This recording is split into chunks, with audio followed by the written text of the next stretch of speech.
Olá! Nós da WL Impressões prezamos pela agilidade dos nossos serviços e pela qualidade dos nossos impressos. Queremos levar até vocês, os nossos clientes, um pouco de como funciona o nosso processo e o que garante a qualidade e a agilidade dos nossos serviços. Vamos levar algumas dicas para vocês que com certeza vão otimizar este processo e também vão agregar valor ao seu produto final, seja o seu serviço oferecendo um simples cartão de visita ou mostrando seus produtos num catálogo mais elaborado, ou até mesmo aquela embalagem que agrega valor ao seu produto e faz toda a diferença. Eu sou a Catherine, do setor de pré-impressão da WL Impressões. Hoje, nesse vídeo, eu vou te mostrar 5 dicas que são, na verdade, alguns pontos que nós do setor de pré-impressão sempre verificamos e ajustamos quando necessário para otimizar o processo de produção, de impressão e de acabamento e também que ajudam a evitar possíveis problemas e atrasos de produção.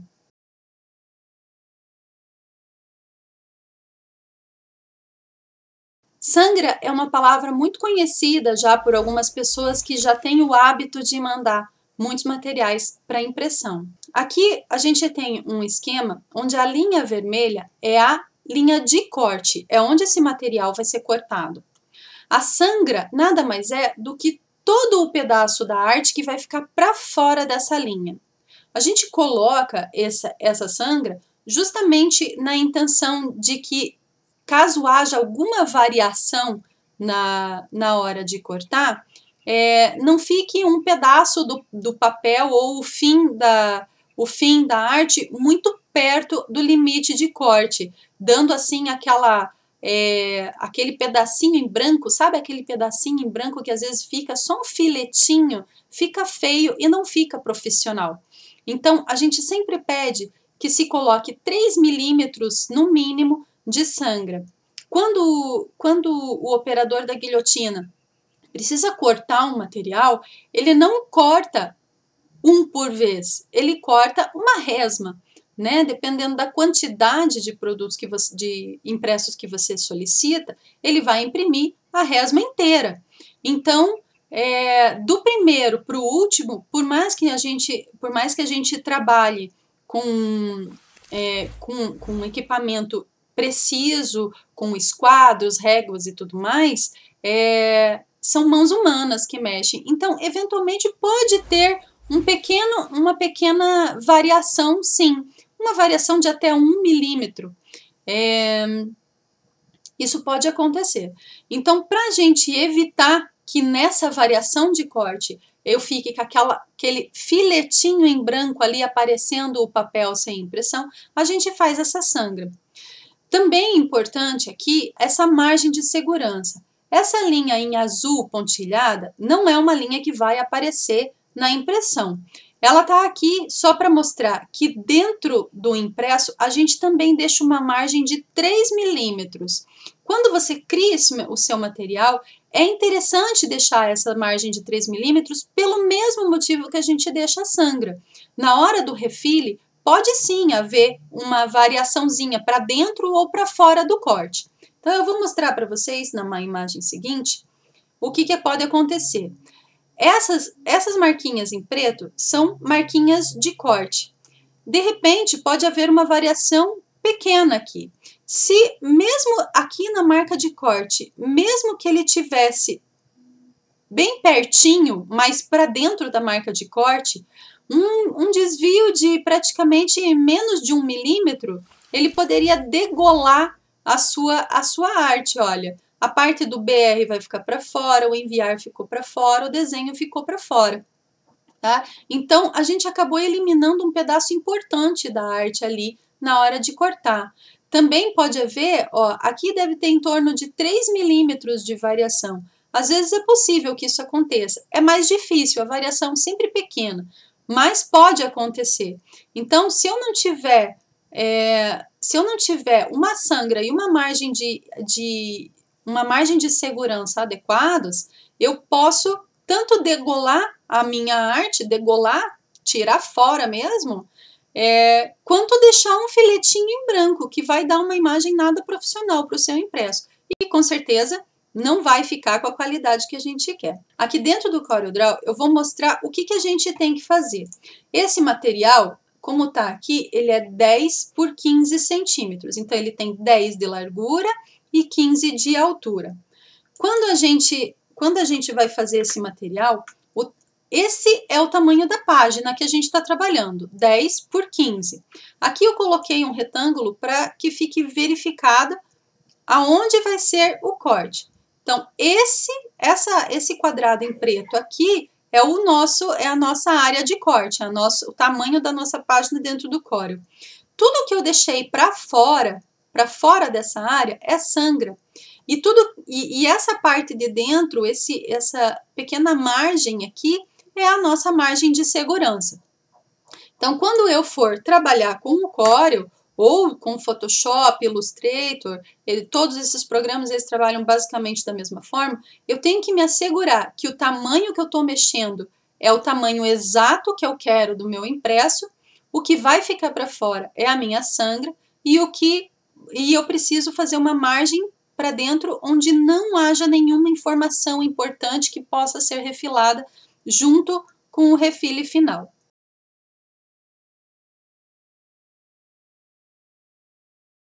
A qualidade da imagem e a resolução da imagem são duas coisas diferentes. Tem muito a ver uma com a outra, mas não são a mesma coisa. A qualidade da imagem, ela diz respeito à visualização dessa imagem. Então, aqui na página seguinte, a gente consegue perceber. Essa imagem está com uma qualidade horrível. Embora eu possa ter a resolução dela em 300 dpi, que é a resolução mínima para a gente fazer a nossa impressão, a gente percebe que ela está desfocada, ela aparece os pixels aqui, esses quadradinhos, né? A gente chama de pixel. Então, ela está pixelizada ou reticulada, que a gente chama. São todos esses quadradinhos que aparecem na imagem. Quando ela está assim, significa que ela tem uma baixa qualidade. Então, quando eu pego imagens da internet, por exemplo, é bem comum virem imagens desse tipo. Você olha lá na internet e você vê essa imagem, né? É uma imagem de qualidade e tudo mais, só que a resolução dela é de 72 dpi. E o tamanho que ela tá, vamos dizer que seja 3x4. Mas eu quero usar ela no fundo do meu panfleto 10x15. Então, quando eu for usar ela no fundo do meu panfleto 10x15, eu vou esticar. A resolução, quando a gente aumenta a imagem, a resolução tende a diminuir. O que vai acontecer? Na hora que a resolução diminui, eu tenho que ir lá no meu software, eu vou mostrar para vocês isso no Corel. A gente pode observar, olha, isso tudo que está no fundo é uma imagem. Aqui ela está com 525 dpi. Então, ela é uma imagem em alta resolução. Vamos dizer que eu deixei ela com 75 dpi. A gente já começa a perceber que teve um reticulado aqui. Se eu aproximar, eu consigo perceber bem que vai ficar todo reticulado. Tá vendo? Então, como vocês podem ver, eu diminuí a resolução dela e do jeito que eu diminuí, eu posso aumentar. O problema é que depois que eu diminuir a resolução, se eu aumentar, ela já não vai mais ter a mesma qualidade. Ó, tá vendo que ficou meio desfocado, meio borrado? Eu vou voltar à imagem original. Olha a diferença, tá? Então, essa é uma imagem boa, essa aqui é uma imagem de qualidade ruim. Embora ela tenha 300 dpi, ainda assim a qualidade dela é baixa, tá? Então, a gente não pode achar que porque a minha resolução é de 300 dpi, a qualidade da imagem vai ser boa. Não, uma coisa tá ligada à outra, porém não é a mesma coisa, ok?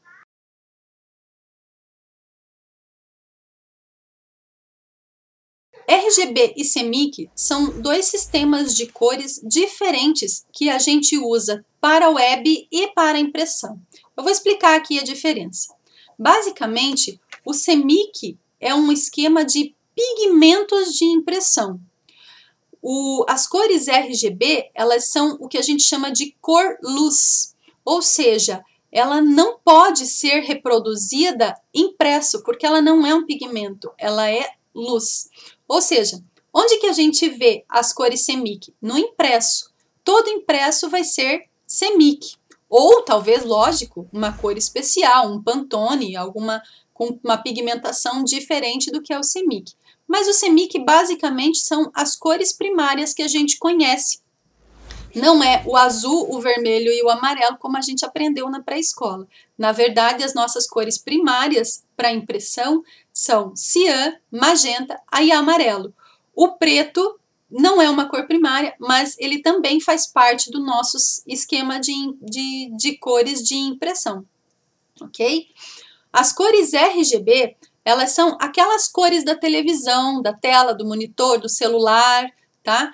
Então, elas são as cores luz, ou seja, a gente tem basicamente 3 pontos de luz, cada um em uma cor. Quando eles se misturam, dependendo da quantidade de cada um, eles vão formando as cores que a gente vê na tela, no monitor e tal. Então, basicamente, ela é R red, G é o green e blue azul, por isso RGB, tá? Então, as 3 cores luz juntas dão o branco. Com certeza vocês já viram isso também em algum lugar. A mistura de todas as cores de luz dá o branco. Essas são as cores primárias do esquema RGB. No sistema CMYK, se a gente mistura todas, a gente vai ter, não é o preto, é o cinza neutro. Tecnicamente é o cinza neutro, mas visualmente é o que a gente chama de preto mesmo, tá bem? Então, por que é importante a gente trabalhar sempre em CMYK? Porque quando a gente trabalha em RGB, especialmente para quem trabalha muito no Photoshop, se eu não converter o meu arquivo em CMYK antes de começar a trabalhar, eu posso ter uma distorção de cores no momento em que eu for salvar o meu PDF. Então, aqui eu vou explicar basicamente como que é o nosso esquema de gravação de chapa. Então, o que eu tenho aqui? Eu tenho esse impresso, né? Aqui é a composição de todos eles. Eu gravo chapas para levar até a impressão da máquina. Então, como que a chapa vai ser gravada? Ela vai separar o cian, a cor magenta, a cor amarela e a cor preta. Então, aqui você tem essas 4 separações aqui. No momento em que o impressor coloca as 4 chapas na máquina, é essa cor que vai sair. É o alaranjado esse alaranjado, fundo alaranjado, com essas cores e tudo mais. Então, o RIP, que é o Raster Image Processor, ele vai pegar a arte que a gente vai enviar para ele. Lógico, ele é um processamento de dentro da máquina. Ele traduz o nosso arquivo ele traduz o arquivo que a gente envia para ele para fazer a gravação da chapa. Então, nessa tradução, ele pega a imagem original e pega cada porcentagem de cada das 4 cores, cada uma das 4 cores, que é o cian, o magenta, o amarelo e o preto, e separa elas e grava as chapas separadas. Essas chapas, quando são colocadas lá na impressora, aí elas vão se juntar e montar a imagem certa com as cores certas. Continuando ainda, como eu falei, quando a gente trabalha em RGB, no momento em que você converte o teu arquivo e manda para a gráfica, se ele veio em RGB, a gente precisa converter ele para CMYK. Então, no momento dessa conversão, a gente tem os problemas dos textos em preto. Então, essa é a 4ª questão.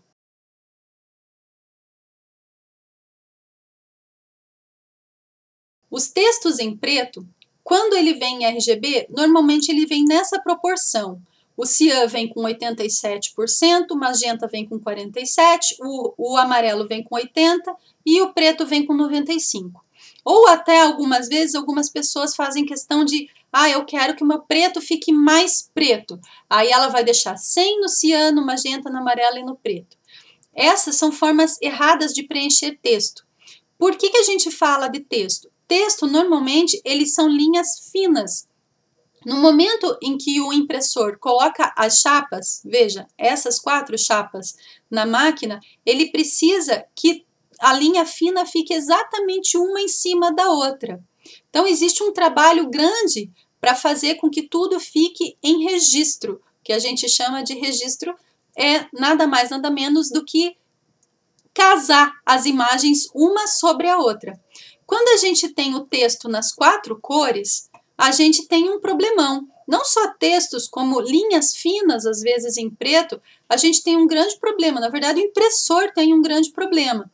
Por quê? Porque quando ele for colocar o papel na máquina e acertar, para ficar exatamente em cima um do outro e o texto não parecer borrado, então ele vai ficar um tempo ali, ele tem que ficar de olho no impresso todo. Se você pediu, por exemplo, 10.000 folhetos, ele vai ficar, enquanto não rodar os 10.000, ele vai ficar em cima para ver se, de repente, no momento, lá na metade, lá quando tiver 5.000 rodado, ele vai olhar pro impresso e vai ver que começou a ter uma variaçãozinha e vai ter que ajustar de novo. Então, quando o texto está nas 4 cores ou uma linha fina, então ele tem um trabalho muito maior. Então, a gente sempre precisa ajustar isso. Então, veja só, aqui eu fiz as 4 separações como se o texto tivesse nas 4 cores.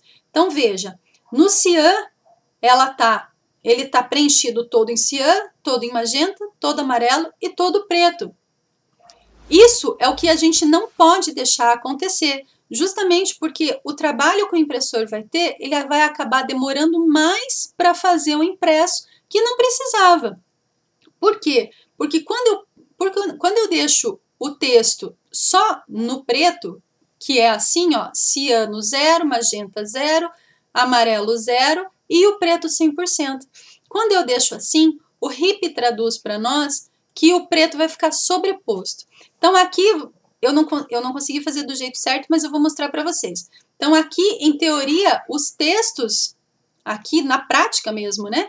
Os textos, eles não vão estar nas 4 cores, eles vão estar só no preto.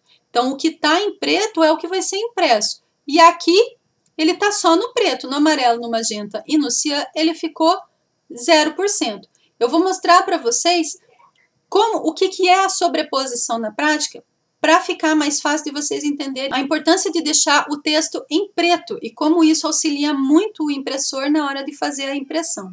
Então, aqui eu vou mostrar para vocês no PDF. É aquela mesma impressão, tá? Só que aqui o meu texto está só em preto.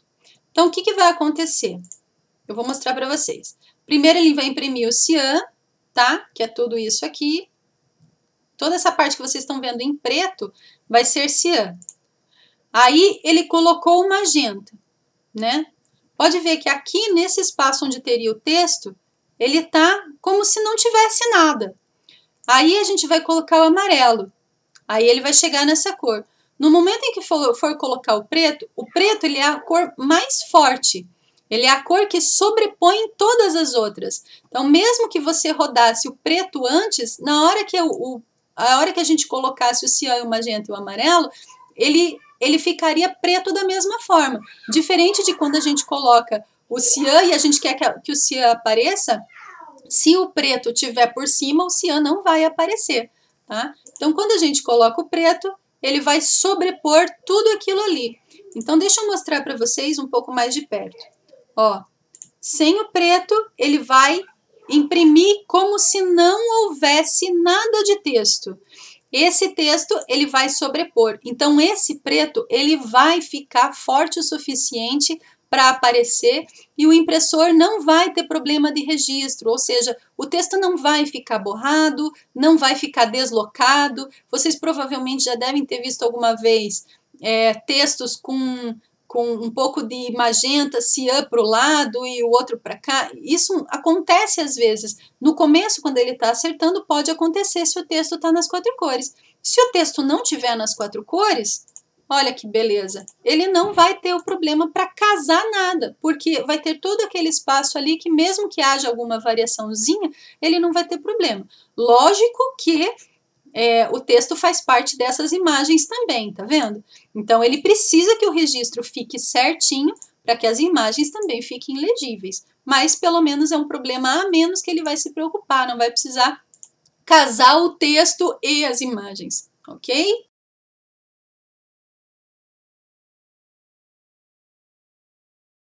Quando precisar mandar arquivo, sempre em PDF. Por que a gente pede em PDF? O arquivo PDF, ele é o que a gente chama de arquivo fechado.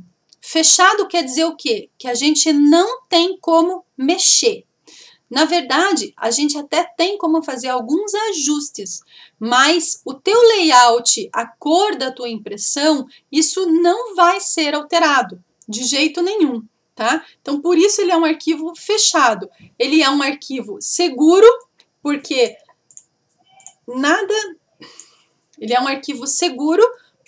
nada que eu faça vai alterar o layout. A gente trabalha com alguns programas de imposição, ou seja, a gente faz várias repetições na folha para ter um melhor aproveitamento de impressão. Então, quando a gente faz isso, a gente tem que jogar o arquivo dentro desse programa para gerar aí a montagem da impressão, tá? Na folha grande e tal, com todas as repetições. O PDF, ele garante que, mesmo que ele entre nesse programa, ele não vai ter nenhuma alteração. Então, por isso é importante que o arquivo seja fechado corretamente em PDF. E veja, ele tem que ser PDF X1A. Ele não pode ser PDF para distribuição da web, ele não pode ser PDF para impressão, como tem alguns tipos, né? PDF de web, não.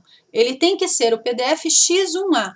Por quê? O PDF X1A, ele é um padrão usado mundialmente, tá? Também tem os padrões X3 e X4 já. Mas o que acontece? A gente usa o PDF X1A porque, além do RIP entender, lembram lá do RIP? O RIP que traduz a nossa arte e converte ela nas 4 chapas? Então, o RIP, ele vai pegar esse PDF X1A e o próprio PDF, ele já vai ser corrigido, tem algumas coisas que o RIP pega, por exemplo, efeitos de transparência, degradês, sombreamento, tudo isso que a gente usa para incrementar o nosso layout, o PDF, o RIP, ele não vai entender direito. Por quê? Porque ele vai pegar essa arte e ele vai converter numa grande imagem, como se fosse uma grande imagem, tá? Então, isso não pode acontecer se ele, com certeza, ele dá um problema ou ele dá um bug na hora de fazer essa conversão. Porque na hora que ele faz isso, ele está com todos os errinhos ali, ele não entende, ele não consegue entender, ele é um programa simples, então ele não tem a complexidade do Photoshop, do CorelDRAW, do Illustrator, que tem esse monte de efeitos, ok? Então ele vai pegar esse PDF X1A, ele vai corrigir todos esses erros. O PDF X1A, ele vai corrigir todos os erros. Ele vai pegar todos esses efeitos e vai converter em algo que o RIP possa entender e traduzir, tá? Então, por isso, tão importante usar o PDF X1A. Além de tudo, ele vai preservar a cor, caso você tenha trabalhado em CMYK, né? Se você trabalhar em RGB, ele vai converter para CMYK, porque é um esquema de impressão, é um padrão de impressão. Então, a impressão a gente não imprime em RGB, a gente imprime em CMYK, tá bem? E, além dele ser um formato mais leve de arquivo, ou seja, quando eu tenho uma arte, digamos, de um cartaz A3, por exemplo, eu tenho 29,7 por 42 de altura. Se eu tiver...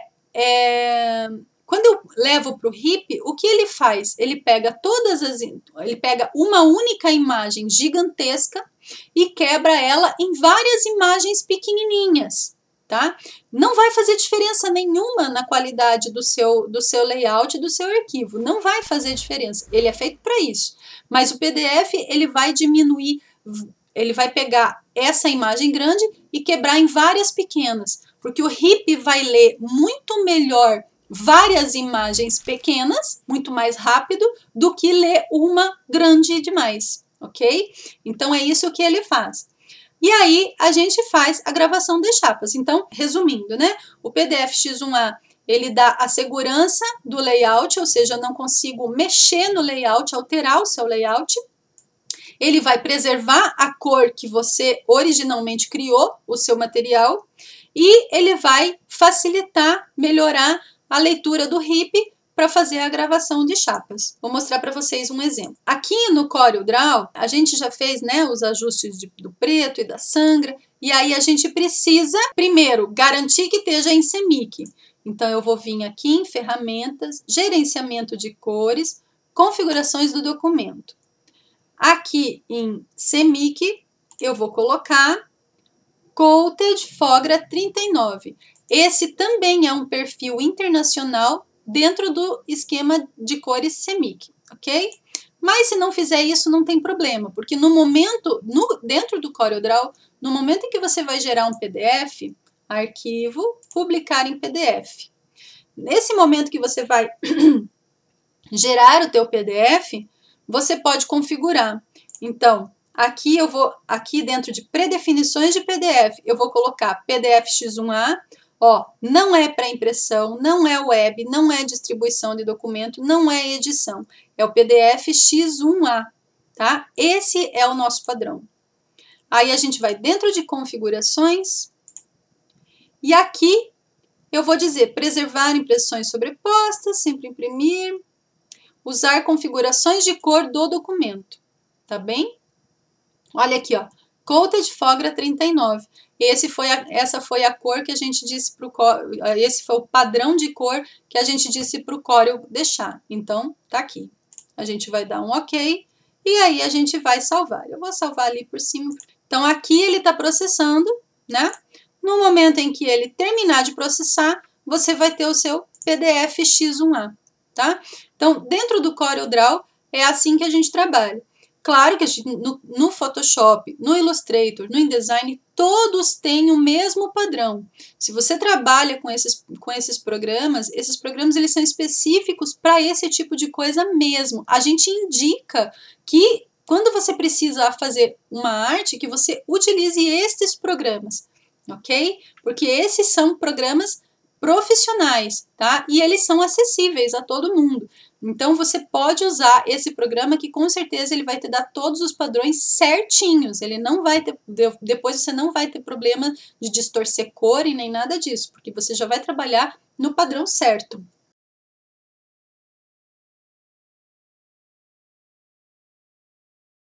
Dica extra.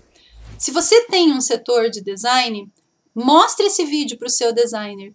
Às vezes, ele consegue pegar alguma coisa, alguma dica que ele ainda não conheça e colocar no design, colocar no layout que ele vai fazer. E com certeza ele vai facilitar muito, ajudar muito, não só na hora que ele for fechar esse arquivo, quanto na hora que a gente receber aqui.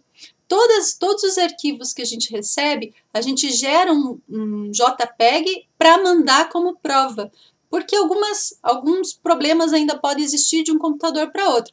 Mas, se você seguir todas essas dicas, com certeza você não vai ter problemas, tá bem?